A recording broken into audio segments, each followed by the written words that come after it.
existe una clase mundial, una que se prepara día a día en cuerpo y mente para enfrentar todos los desafíos. Entrenan sin parar, destinados a ser líderes y ven en la competencia una oportunidad para ser los mejores. Su claridad de pensamiento es poder, hacer las cosas con determinación y perseverar hasta obtener lo que quieren. Y para ser un profesional de clase mundial, necesita perfeccionarse con los mejores para alcanzar su máximo potencial.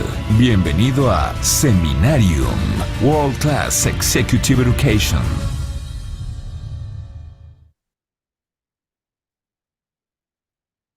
Muy buenos días, mi nombre es Sandra Calle, sin nombre de Seminarium Internacional.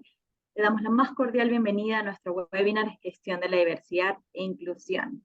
Gracias a todos por estar acá con nosotros y acompañarnos. Esta sesión está presentada por Izanami Martínez, especialista en temas de diversidad e inclusión. Izanami es madre, antropóloga y autora. Está especializada en neurociencia y comportamiento humano. 10 años de lanzamiento e internacionalización de proyectos digitales la llevaron a presidir la Asociación Española de Startup y a mirar de frente su propia definición de éxito y felicidad. Ahora comparte reflexiones de herramienta en LinkedIn Learning, es autora de HarperCollins y diseña contenidos y formaciones que empoderan y transforman para organizaciones y personas. Con Izanami como profesora adjunta de Seminarium Internacional hemos desarrollado este programa que vamos a desarrollar en formato virtual este 21, 23, 28 y 30 de noviembre, con sesiones de 3 horas académicas. En ese curso abordaremos los distintos tipos de diversidad que van más allá del color de piel o del género, con el propósito de aprender a incluirlos y identificar su potencial para poder desarrollarlos. Es por esto que hoy estamos aquí para entregarles parte del contenido de este Executive Training. Explicaremos el objetivo del programa y cómo su participación puede beneficiarlos tanto en su vida laboral como personal. Estamos muy contentos de contar con todos ustedes. Agradecemos su participación y su gran interés con esta temática que genera grandes desafíos en los líderes de las organizaciones. Tenemos habilitados el chat para que puedan hacer todas las preguntas que surjan en el transcurso del webinar y que responderemos al final de este evento. Muchas gracias a todos nuevamente y los dejo con Izanami Martínez. Muchísimas gracias, Andrea, y buenos días a todos y todas las que estáis viendo este webinar, porque este tema es apasionante y súper necesario para cualquier líder. Al final, todas las personas somos diversas por definición, y aunque a nivel general, a nivel cultural, hemos hablado más de la diversidad de género o la diversidad de color de piel, la diversidad cultural. Hay muchas más diversidades que determinan los distintos potenciales que tienen las personas. Y esto, como líderes, es algo que es fundamental conocer. ¿Por qué? Porque si yo trato de manera igual a todas las personas que tengo en mi equipo, voy a conseguir que me den más o menos los mismos resultados. Pero si yo tengo los conocimientos y las herramientas para identificar sus potenciales individuales y sé cómo ajustar el entorno de trabajo y ajustar la organización del trabajo para desarrollar ese potencial individual, voy a mejorar la productividad de mi equipo y los resultados de toda la organización. En este curso que vamos a hacer para Seminarium, vamos a hablar de diversidad de género, vamos a hablar de diversidad cultural, pero sobre todo vamos a hablar de diversidad biológica. En 2016 se avanzó tanto la tecnología que analiza el cerebro que empezaron a hacer estudios más en profundidad de los cerebros. De hecho, el primer cerebro que metieron en una de estas máquinas fue el cerebro de Einstein, que no sé por qué lo tenían guardado en formol, y descubrieron que era un cerebro morfológicamente distinto, que tenía partes más grandes y más pequeñas de lo que se consideraba un cerebro normal. Entonces, de ahí empezaron a meter más personas, ya con persona, en las máquinas y descubrieron que entre un 20 y un 30% de las personas son neurodiversas. ¿Qué significa esto? Que tienen cerebros que procesan la información, las emociones y la información sensorial de manera diferente. ¿Por qué nos importa esto como líderes? Porque estadísticamente entre un 20 y un 30% de las personas de nuestro equipo procesan la información de una manera distinta. Y si yo como líder soy capaz de identificar sus fortalezas y sus debilidades, si yo las conozco y tengo las herramientas para cómo organizar el trabajo para sacar el máximo partido de un cerebro que es distinto a los cerebros que estamos acostumbrados a gestionar, mis resultados se van a multiplicar. Entonces, la primera parte, lo primero que vamos a hacer en este curso es aprender a identificar estos tipos de diversidades y luego vamos a descubrir cómo generar el entorno para que estas diversidades se sientan incluidas. Porque cuando hablamos de igualdad, se habla mucho de igualdad, por lo menos en España todavía entendemos la igualdad como intentar ser todos iguales, ¿no? O sea, igualdad va de que las mujeres seamos más como los hombres sean más femeninos, más como las mujeres, para tratar a todo el mundo de la misma manera. Pero realmente la igualdad es lo contrario a la diversidad. Y cuando yo trato a todo el mundo de la misma manera, lo que estoy haciendo es perderme el potencial innato de la diversidad. Es como si yo tengo solo zanahorias, me puedo hacer una ensalada de zanahorias y aliñarla con un poquito de aceite o de vinagre, pero siempre va a estar muchísimo más deliciosa una ensalada que haga con zanahorias, con tomates, con lechugas, con cebollas, ¿sí? O sea, es lo que traemos cada uno, lo que ponemos cada uno encima de la mesa, lo que hace que consigamos resultados diferenciales. Solo desde la diferencia se consiguen resultados diferenciales. Pero ¿qué pasa cuando yo tengo un equipo diverso? Por definición, todos los equipos son diversos. No necesito tener personas de razas diferentes para que mi equipo sea diverso. Mi equipo es diverso por definición porque somos todos diferentes. ¿Qué pasa cuando yo tengo un equipo diverso y yo no incluyo a esas personas? Que ahí es donde viene la parte de la inclusión. La inclusión es cómo crear el entorno y cómo organizar el trabajo para que estas personas que son diversas, que quizá tienen alta capacidad o tienen un trastorno de déficit de atención o son personas altamente sensibles o están en algún punto del espectro autista o son muy introvertidas o muy extrovertidas, ¿sí?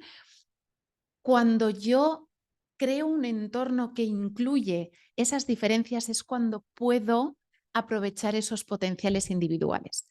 Por ejemplo, las personas con trastorno de déficit de atención son personas, aunque suene un poco contraintuitivo, que tienen una capacidad de hiperfoco tremenda. O sea, son capaces de tener un foco súper poderoso sobre un tema, que además son muy optimistas, son muy expresivas, pero solo son capaces de trabajar en sprints muy cortos. Son personas que activan el hiperfoco, lo mantienen durante 10, 15, 20 minutos y ahí necesitan parar y cambiar de actividad, ¿sí? Si yo como manager identifico esa tendencia, esa diversidad, esa neurodiversidad en una persona de mi equipo, puedo primero accionar la seguridad psicológica y no llamarle al orden por estar levantándose cada poco del asiento, y luego puedo organizar su trabajo de manera que aproveche yo como líder, el equipo y la organización entera, esa capacidad de hiperfoco que tiene esa persona con trastorno de déficit de atención. Entonces, quizá puedo organizar su trabajo más en sprints y no tanto en maratones. Puedo, por ejemplo, después de una reunión, pasarle las notas por escrito porque sé seguro que su atención se ha ido un par de veces, ¿sí? Por ejemplo, ¿cómo podemos incluir a una persona introvertida? No siempre quien más habla en las reuniones es quien más sabe, y eso lo sabemos todo. Normalmente quien más habla, quien más aporta en las reuniones es quien es más extrovertido, pero no necesariamente tiene que tener las mejores ideas. Entonces, ¿cómo aprovechar las ideas, la experiencia y el conocimiento de personas que quizás son más introvertidas? Una de las maneras es abrir un canal de comunicación alternativo y al terminar una reunión decir, sí, en las próximas horas después de esta reunión, si os ocurre alguna idea adicional o hay algo que creéis que se ha quedado por decir, mandármelo por escrito. Y con esa cosa tan sencilla, estamos abriendo espacio a recibir el input de casi la mitad del equipo, de todas esas personas que permanecen calladas en las reuniones, pero que quizá no permanecen calladas porque no saben, sino porque no les da vergüenza o no tienen tantas habilidades sociales. Herramientas como estas son las que vamos a ir descubriendo a lo largo del curso. Hablaremos también de cómo evaluar el desempeño de los distintos tipos de diversidades, de cómo identificarlas y de cómo, sobre todo, ponerlas en valor. Hablaremos también, como ya he dicho, de la seguridad psicológica, que es ese entorno que asegura el bienestar físico, mental y emocional de las personas. Porque, como todos sabemos por experiencia, cuando algo no está bien, cuando no estamos bien físicamente o cuando estamos muy sobrecargados mentalmente o cuando emocionalmente no estamos al 100%, tampoco producimos al 100%. No hay productividad, no hay innovación y creatividad, incluso no hay colaboración productiva en equipo sin bienestar físico, mental y emocional. Ahora, ¿qué podemos hacer como líderes para asegurar ese bienestar? Podemos crear un entorno de seguridad psicológica que se llama, que entraremos más en profundidad en el curso, pero un entorno de seguridad psicológica es un entorno en el que las personas pueden aprender equivocándose sin reproches. Ojo, una cosa es, oye, voy a innovar, voy a intentar hacer las cosas de una manera diferente, que es algo que, por ejemplo, ayuda a mantener motivadas a las personas con altas capacidades o incluso a las personas con TDAH. Pero claro, si yo hago las cosas de una manera nueva que no se han hecho nunca, voy a cometer algún error, porque no es algo predecible. Si yo a esas personas las reprendo por haber cometido ese error, estoy limitando su innovación y estoy afectando a su bienestar. Otra cosa es tener una persona que no aprende de los errores y que comete errores continuamente. Ahí sí que tenemos que accionar nuestra gestión y nuestra autoridad y llamarla al orden. La segunda parte de la seguridad psicológica, de un entorno con seguridad psicológica, es que las personas puedan cuestionar lo establecido sin recibir la frase esta de no te pago para pensar. ¿Por qué? Porque si no permitimos que las personas que forman parte de nuestros equipos pregunten, oye, ¿y por qué no probamos a hacer esto de esta manera? ¿O por qué no se hace esto de una cosa? Siempre con respeto y respetando las jerarquías. Por una parte, estamos dañando su bienestar y por otra parte, estamos perdiendo también el potencial de su diversidad. Y el último elemento es permitir la expresión individual sin que la persona tenga miedo a burlas, que pueda hablar de sus gustos personales, de sus creencias, de sus ideologías y crear un entorno en el que las personas se puedan expresar sin miedo al rechazo. Eso es como el básico para asegurar esa seguridad psicológica que va a permitir el bienestar físico, mental y emocional de las personas de mi equipo. Y a partir de ahí es donde podemos empezar a identificar los potenciales individuales dentro de todas las diversidades que aprenderemos a identificar y nos llevaremos herramientas y acciones concretas de cómo liderar cada tipo de diversidad para llevar su potencial al máximo. Y aquí yo os quiero ir invitando ya a, si tenéis alguna duda, alguna pregunta, que las vayáis poniendo, por favor, por el chat, para poderlas responder aquí en vivo y en directo. No sé si os estáis preguntando quizá, oye, este taller es para mí. Pues este curso es para cualquier persona que lidere equipos e incluso cualquier persona que ejerza también, que tenga un puesto más de liderazgo informal. A veces en las organizaciones tenemos personas que están en puestos en los que tienen que trabajar transversalmente con mucha gente, que no tienen un equipo que lideren directamente, pero sí que se tienen que relacionar transversalmente con muchas personas y ejercen más ese liderazgo informal, ¿no? Hacia arriba, hacia los laterales. Para esas personas también es súper interesante aprender a identificar potenciales individuales y desarrollarlos, porque les va a dar también las herramientas de ¿cómo gestiono yo mi relación? Imagínate una persona que se tiene que relacionar mucho con el equipo de ventas o con el equipo de financiero, el equipo de legal. Si yo aprendo a identificar los potenciales y las diversidades individuales, voy a tener muchas más herramientas para ser mucho más productivo en mis interacciones. Y también este curso es muy bueno y muy interesante para personas que estén a punto de empezar a liderar o que en algún punto de su carrera profesional quieran liderar o incluso autoliderarse. Porque muchas de las herramientas y de los conocimientos que vamos a adquirir en este curso son muy válidos para nosotros mismos. Pasa mucho cada vez que doy este taller en empresas, en compañías o en universidades, que cuando empiezas a describir sobre todo las neurodiversidades, muchas personas empiezan a sentir identificadas y dicen, oye, esto me pasa a mí. Porque al final, por ejemplo, cuando hablamos de trastorno de espectro autista, es un espectro, no estamos hablando solo de las personas que quizá no tienen autonomía. Dentro del trastorno de espectro autista hay personas que son perfectamente funcionales, que están integradas en la sociedad, que son autónomas, que trabajan en empresas, pero que están al final del espectro autista y tienen características como puede ser la grandísima memoria a largo plazo, pero una muy corta memoria de trabajo. Y eso afecta también a su rendimiento y eso afecta también a sus interacciones sociales y como líderes es algo que tenemos que conocer para sacarle el máximo provecho posible. Entonces, dudas, preguntas. Vamos a ver qué tenemos por el chat.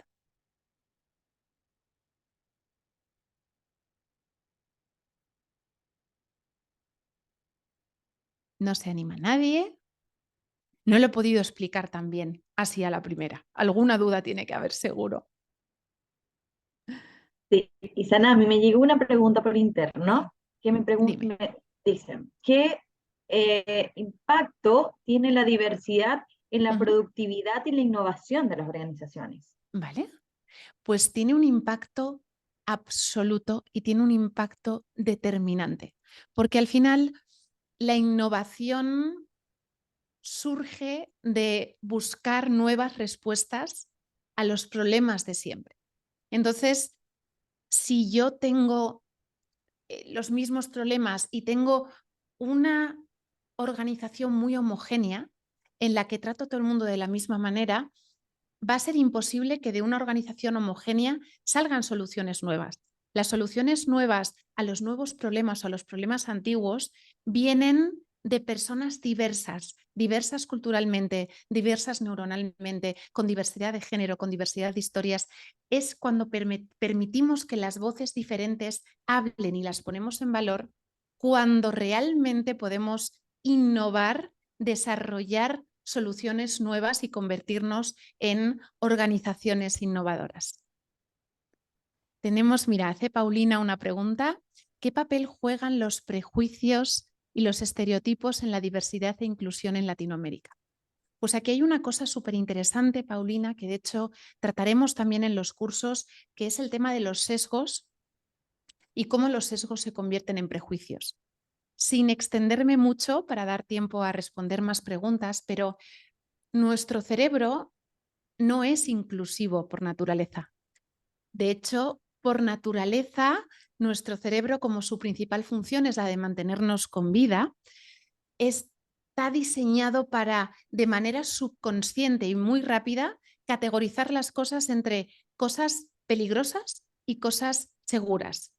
Y por epigenética, a lo largo de miles de años, se nos ha quedado grabado a nivel inconsciente que las cosas más parecidas a nosotros son más seguras y las cosas más diferentes son más peligrosas. Entonces, todas las personas tenemos sesgos subconscientes. Por ejemplo, ¿qué pensamos de una persona que llega 10 minutos antes a una entrevista? ¿Y qué pensamos de una persona que llega 10 minutos tarde a una entrevista de trabajo?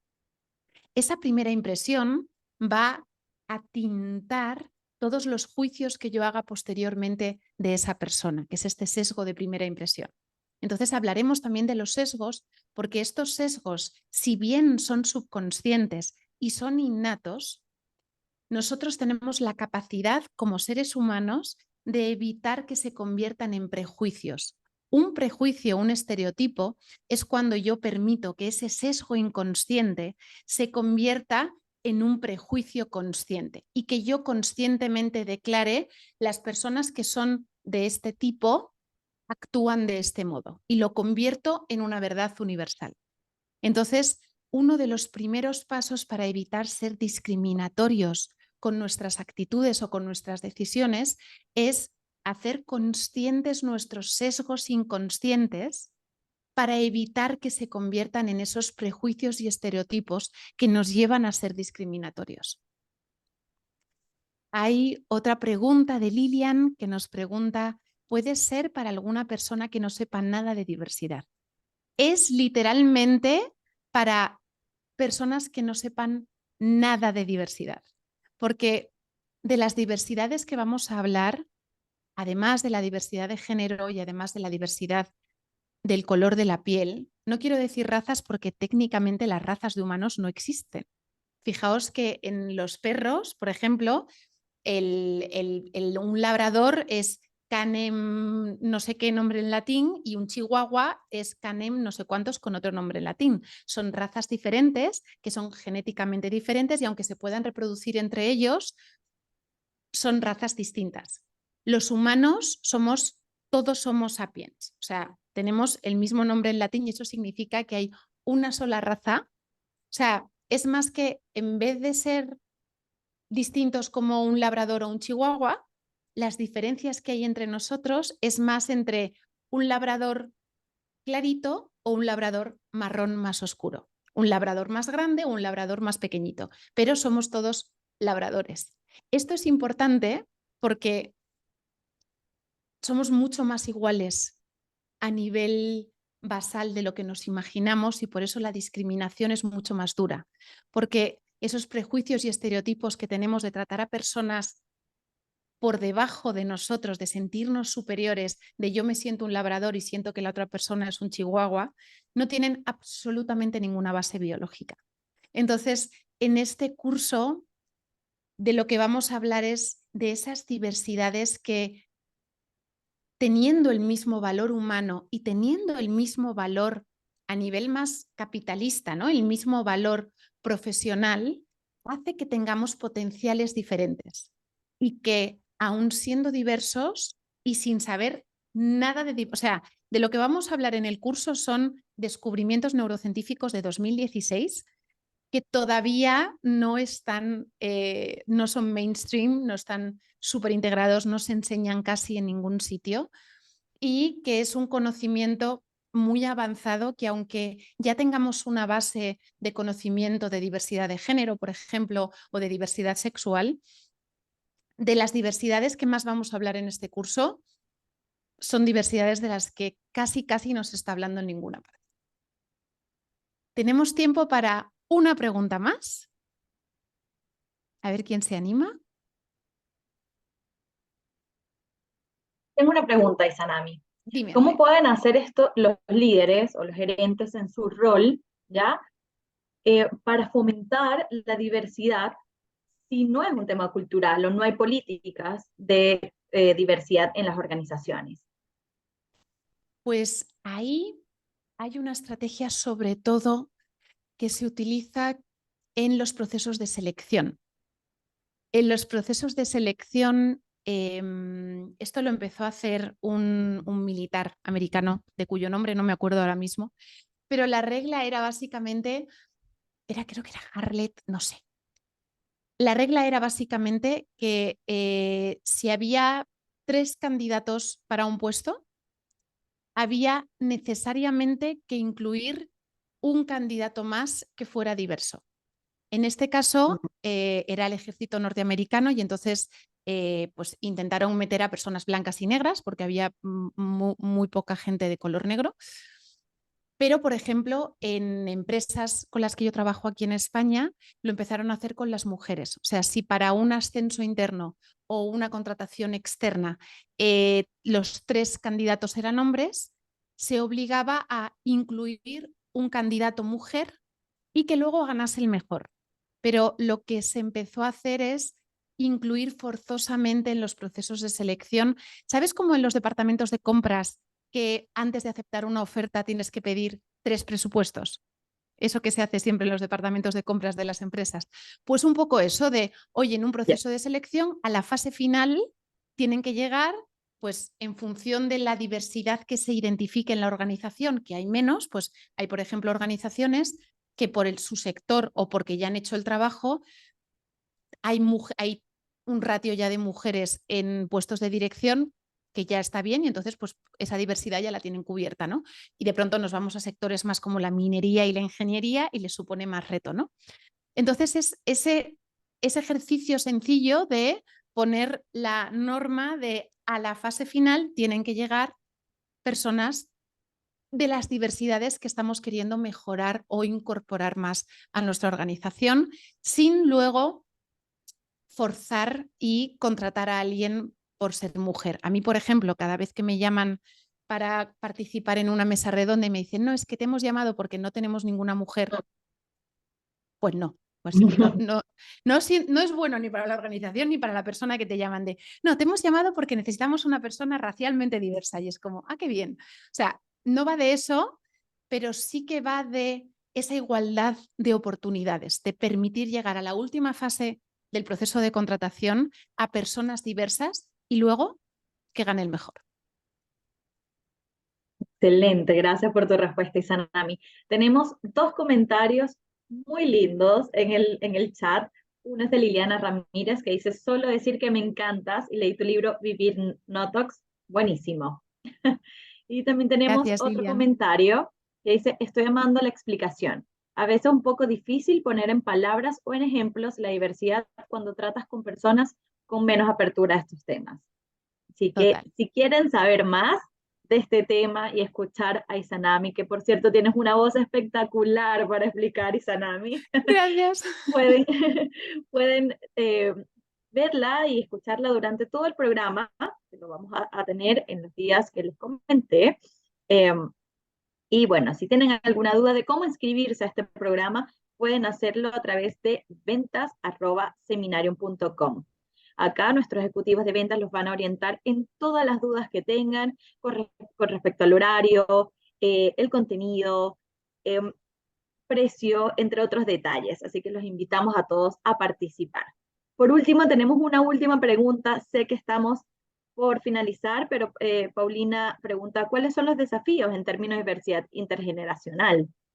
Son tremendos, tremendos. O sea, ahora mismo, por lo menos en España, es de los principales desafíos que se están enfrentando las empresas, porque la generación Z, esta generación que tiene entre 20 hasta los 20 y tantos, han crecido en un entorno totalmente diferente, tienen unas prioridades totalmente diferentes, una forma de ver el trabajo totalmente diferente y su inclusión en entornos laborales está siendo muy complicada, muy complicada porque traen una mentalidad de qué es el éxito, qué es la felicidad, la importancia de su bienestar totalmente distintos, son bastante más individualistas. Fijaos que se criaron con películas de Disney que les decían de tú eres diferente, tú eres especial, tienes que conseguir tus sueños. Y eso en una gran empresa es complicado. Tienen una cultura de trabajo muy diferente que quizá yo todavía llevo Botox y no se me nota, pero tengo casi 40 años. Entonces, pero yo todavía A mí me educaron en estudiar duro para tener un trabajo y trabajar duro para tener una buena vida. Pero a la generación que viene detrás de mí, nadie les ha dicho que tienen que trabajar duro para tener una buena vida. Les han dicho que tienen que seguir sus sueños. Entonces, eso en un entorno corporativo y organizacional genera unos retos tremendos de los que también hablaremos en el curso. Muchas gracias, Izanami. Entonces, los esperamos a todos el 21, 23, 28 y 30 de noviembre. Gracias a todos por participar. Nos vemos, Izanami. Hasta Muchas la próxima. gracias. Hasta luego.